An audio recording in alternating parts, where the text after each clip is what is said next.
Over a century ago, Charles Darwin peered into the waters of a reef, longing to observe the incredible variety of life below.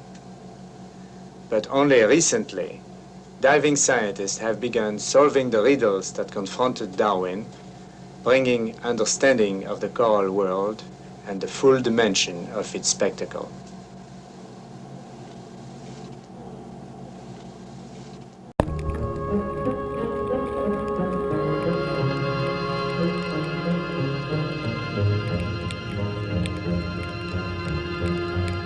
Inside the lagoon, we are in a giant teacup. The outside of the cup is a wall reaching down almost 2 miles. The lip of the cup is a thin necklace of coral.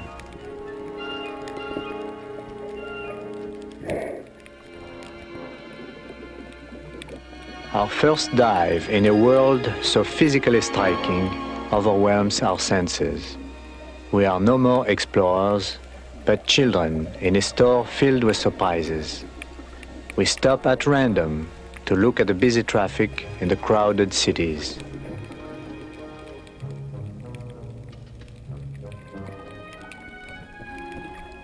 The brilliant pastels that entrance the eye come from encrusting layers of orange, brown, or red calcareous algae.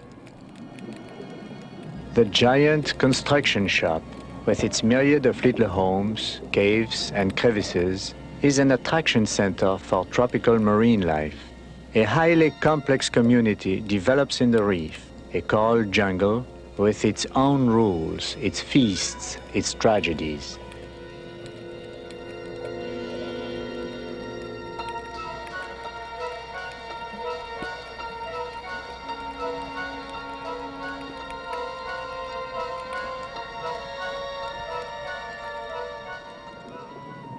Suddenly discovered in daytime, the night-walking sea slug's frantic race for shelter becomes an incredibly graceful dance.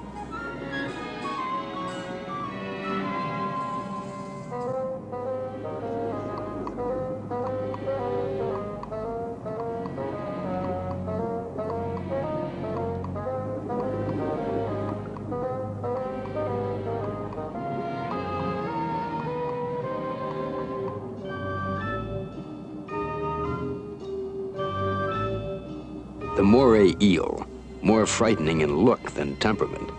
Often a coward, he lurks in reef caves seeking safety. Because of the manner in which they have evolved, all creatures find themselves special places, and there they thrive.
For many species on the reef, schooling is the principal form of defense.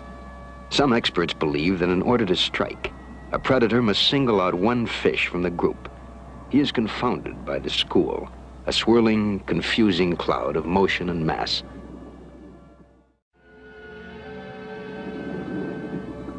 A school moves with uncanny precision, turning and flowing like a creature with a single brain.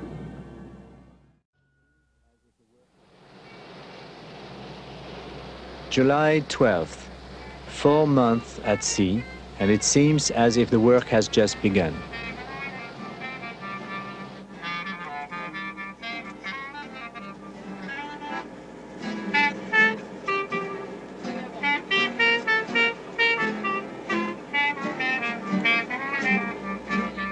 The jam sessions on board Calypso take many forms and express many moods. Among the men, there are separate musical groups: a classical string quartet, a rock and roll band, and a group that plays modern jazz.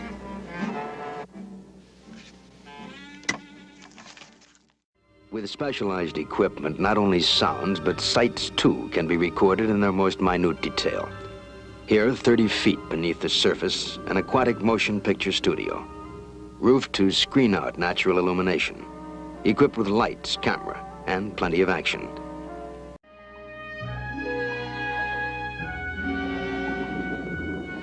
Rare specimens all.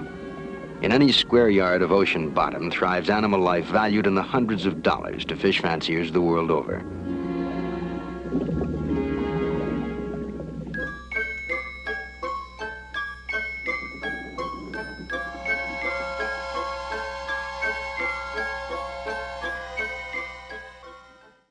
Years ago, Darwin looked at the same kind of atoll from above and speculated about its origin.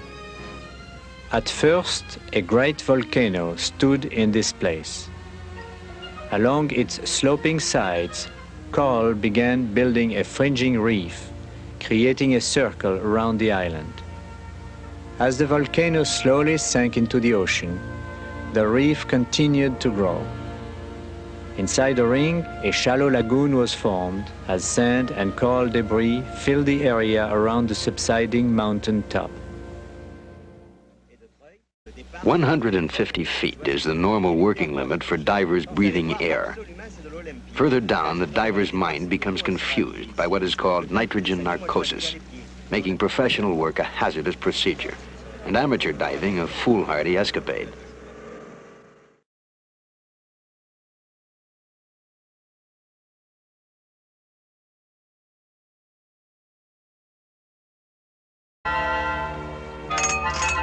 It is August the 8th, 4 months since Calypso arrived at the atoll. Always we leave a coral reef with regret. The cathedral of stone lacework below is a precious container of beauty, and we have done our best not to disturb the delicate balance of life within it. Millions of years ago, a volcanic island stood proudly here, covered with forests and loud with birdsong. It slowly sank deep into the ocean. Today, the bustling coral jungle is a fragile memorial to a long-lost paradise.